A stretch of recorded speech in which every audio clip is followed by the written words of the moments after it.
Welcome back, everyone. Today we will continue with class 12 Geography, chapter 6 Secondary Activities. इस chapter में अभी तक हम जो है आपकी मैन्युफैक्चरिंग इंडस्ट्रीज के बारे में, क्लासिफिकेशन ऑफ इंडस्ट्रीज का, उससे रिलेटेड फैक्टर्स जो डिटरमाइन करते हैं कि भाई लोकेशन कहाँ होगी किसी इंडस्ट्री की, वो चीजें हम अब तक कवर कर चुके हैं। बट नाउ लास्ट इसमें कुछ टॉपिक्स हैं जो आपके जैसे कि traditional large scale industrial region, उनके बारे में हम डिस्कस करते हैं। So first we will start with traditional large scale industrial regions. तो traditional large scale industrial regions के अंदर जो है आपका क्या चीज आती है पहले कि these are based on heavy industry often located near coal field and engaged in metal melting, heavy engineering, chemical manufacture और textile production. तो ये आपकी इंडस्ट्री जो है हैवी इंडस्ट्री होती है, ठीक है।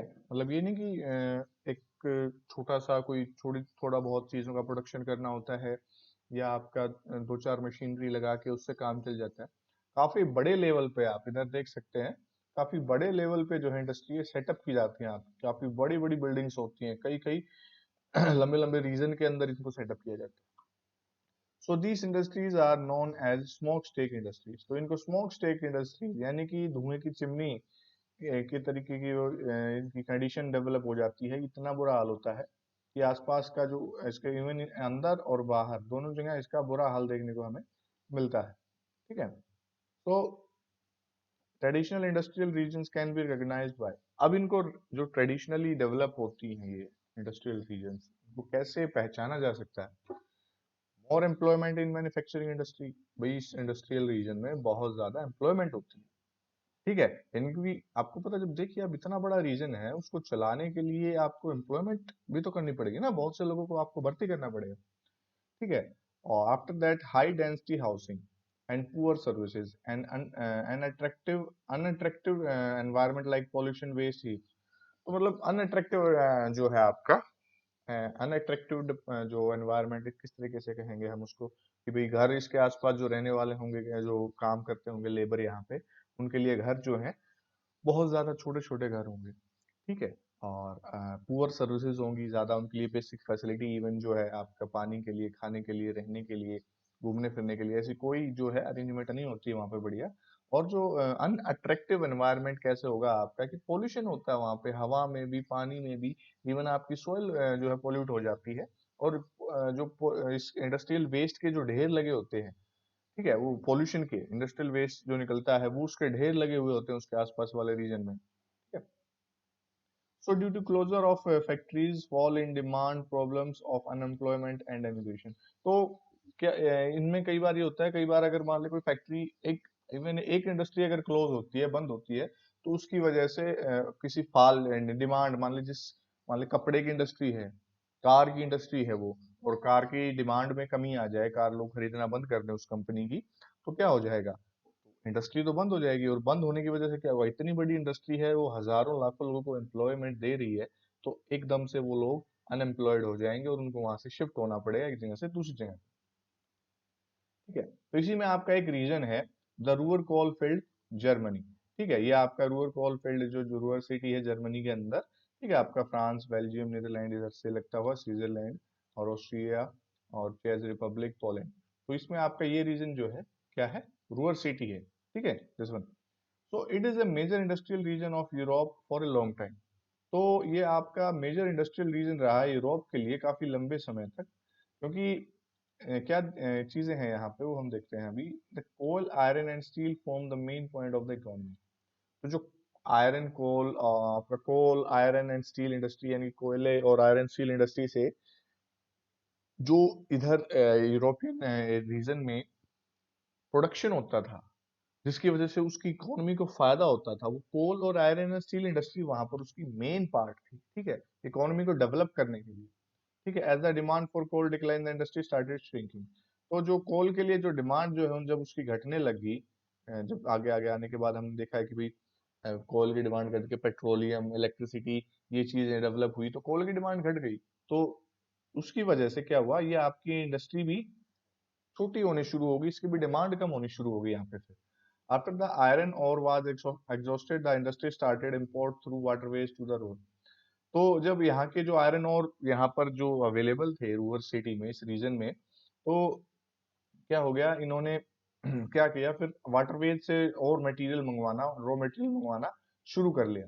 ठीक है, क्योंकि यहाँ का तो इनके पास खत्म हो चुका था पहले जो था इनके पास अवेलेबल।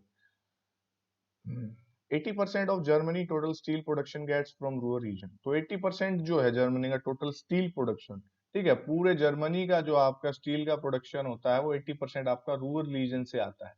ठीक है, decay some area production and the problems of waste pollution due to change in the industrial structure. तो एरिया का जो प्रोडक्शन हो रहा था, कुछ एरिया के अंदर प्रोडक्शन की वजह से, उसकी वजह से कुछ प्रॉब्लम्स भी आ रही थी आपकी, वेस्ट की, पॉल्यूशन की, क्योंकि आपका इंडस्ट्रियल स्ट्रक्चर चेंज हो रहा था अब। ठीक है, तो उसकी वजह से वहां पर पॉल्यूशन वगैरह चीजें बढ़ती आ रही थी। The future of the river is depend less on the products of coal and steel. तो उस टाइम पे क्या हुआ था, जब उसकी कोल का जो कोल खत्म होने चला गया, आयरन एंड स्टील का रॉ मटेरियल वहां पर खत्म हो गया, बाहर से उनको मंगवाना पड़ रहा है सामान।